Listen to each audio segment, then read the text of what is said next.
What's up, Tesla family? It's Ray J back with another video. And in this one, I want to give you guys a very quick update on Tesla. Just know that I am not a financial planner. And also, if you guys can, please check out my Mumu link. Deposit $100 and you're guaranteed 5 free stocks. Deposit $1,000 and you're guaranteed 15. Anyways, so today was pretty wild. Tesla was consolidating in this range between 378 and 370. And we were going back and forth for the entire day. And all of a sudden, for the last hour, we just saw Tesla break past 378. Volume is going up, and this thing has exploded almost 8 points, and it's continuing to push as I speak. So it's making a very explosive move all of a sudden. I wasn't expecting it to happen this fast. What I was thinking was that we would just be range bound, but I did mention to you all that if we had broken 378, that would be your targets for this to start breaking out. And if we had lost 370, I would have turned more bearish. So even though we were consolidating for almost the entire day, all of a sudden during the past hour, Tesla started breaking out, and this thing is on fire right now and it's just running. So, I was looking into the news. I didn't see any news catalyst yet that really caused this. Maybe it's going to come out later. And there's a big surge right now. So, regardless of that, guys, Tesla's very bullish. I did mention this in my video yesterday. The overall trend is still bullish.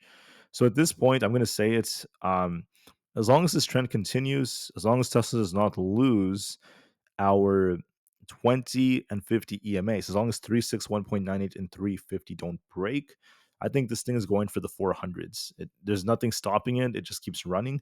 And we're seeing a big surge in volume right now. So it's very wild that this happened, but it is what it is. Sometimes things like this could happen in trading that you least expect. So it's okay. It's good that Tesla broke past 378, and this thing is now going to try to hit the 400s very soon. It's an absolute monster. We're seeing a lot more volume coming in.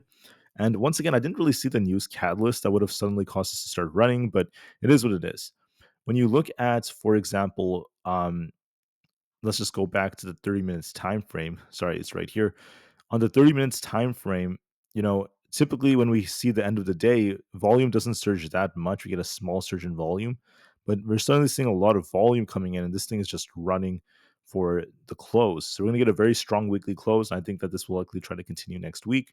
Once again, 400 plus is coming very soon. For SPY, just real quick, this is on a bit of a downtrend. We're still consolidating, so it's been stuck between 607 608 for the majority of the last 4 hours. We're just going back and forth here. So going into next week, we'll have to see if SPY could continue to break these highs. It's holding support nicely so far, but just be very patient. We'll have to see about that. We're still range bound on SPY. ES, same thing. We have 6100 as our main resistance. And our support to watch for is now at 60.80. We're just going back and forth between our levels. It could dip a little bit more, but then we'll have to see what kind of reaction we get. For Bitcoin, we broke out very nicely, hitting 102,000. We'll have to see if we could break past that or not to hit 103,000. But overall, it's bullish. Now it's breaking past 100,000. It's doing a good job. Nvidia is lackluster. We did call that out as we had that head and shoulders, right? We got this rejection on Nvidia. However, it's still trying to base at 141.94. As long as it holds, Nvidia could attempt to rebound. Otherwise, we'll be watching that support. Let me just go over a few more before I upload this video. NQ holding up nicely, was consolidating for a bit. It had this big red bar, so I was a little worried this would dip more, but instead it's just continuing to stay within the range between 21,660 and about 21,600, going back and forth and back and forth. For the QQQ, we're more bullish. We've held above 525 and we haven't lost the key support. So right now there is more upside potential going into next week. Unless we officially get a rejection, this thing has not done that yet. It's continuing to make higher highs and higher lows, and the share price remains bullish. Apple is range bound between 244 and 242. If 242 fails, so this could dip lower. It's a little bit of weakness developing here, but we haven't lost our key support yet down here, so we still remain range bound. Coinbase also started to see an explosive move as time went on, going back up to about 350. I was talking about how it could be approaching 340, when even higher than what I was expecting. 350 ended up coming. Now we're coming back down, so we're looking for 336 as our main support. So watch and see that. As long as we hold above that, this could continue to uptrend.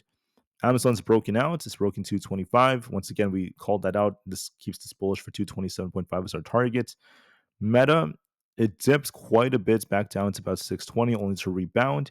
So going into next week, you want to see it could break past 630. Microsoft remains around the 444 area, consolidating right there. And then Google, it dipped a little bit all the way back down to these lower levels. So it did dip down like we were talking about yesterday to about 173. Got a nice bounce, dipped a bit. And as long as we close above 175, this could push more next week. So overall, the market remains very resilient. It's still holding up very well. And then Tesla, of all things, is especially strong because it's breaking out right now. It's just soaring and soaring and soaring. We'll see if there's a news catalyst that came out towards the end of the day today that's helping this, or if it's just a technical move. It could be either one of those, but typically when you see this much volume coming in at the end of the day in a big pump like this, it could be because of some kind of piece of news or because the market's anticipating something. Either way, guys, we were bullish on Tesla overall. It still has done a great job, and the overall trend remains bullish. There is potential for this to run even more, and I think 400 plus is coming within a week or two. So Tesla looks very, very bullish, very, very strong. Thank you all so much for listening. I'll see you guys soon on another one, and peace out.